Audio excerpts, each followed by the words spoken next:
Hello, இன்னைக்கு டக்குன்னு ஒரு டேஸ்டியான நெய் சுதும்பு ஃப்ரை எப்படி பண்ணலான்னு பார்க்கலாமா? இதுக்கு ஒரு ஸ்பெஷல் மசாலா ரெடி பண்ணுவோம். மசாலாக்கு தேவையான பொருட்களை கீழே பின் பண்ணியிருக்கேன், செக் பண்ணி பாருங்கள். இப்போ நம்ம இதை ஃபுல் ஃபிஷ்ஷாக ஃப்ரை பண்ண போகிறோம். அதுக்கு மீனோட வயிற்று பகுதியை மட்டும் கிளியர் பண்ணிவிட்டு மீனோட மேலே கத்தியால் நேராக கீறி வச்சுக்குவோம்.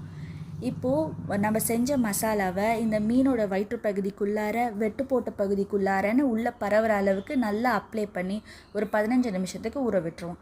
மீன் மசாலாவில் நல்லா ஊறினாதான் மீன் ஃபுல்லாக மசாலா டேஸ்ட் இறங்கி டேஸ்ட்டாக இருக்கும். இதை ஒரு தோசை தவாவில் எண்ணெயை ஊற்றி மீனை ஷாலோ ஃப்ரை பண்ண போகிறோம்.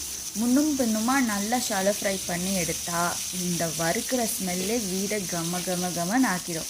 இதை வெறும் சாம்பார் சாதம் ரச சாதத்தோடு பேர் பண்ணாலே டேஸ்ட்டு அட்டகாசமாக இருக்கும். இல்லை அருமையான ஒரு மீன் குழம்போடு சாப்பிட்டு பாருங்கள்.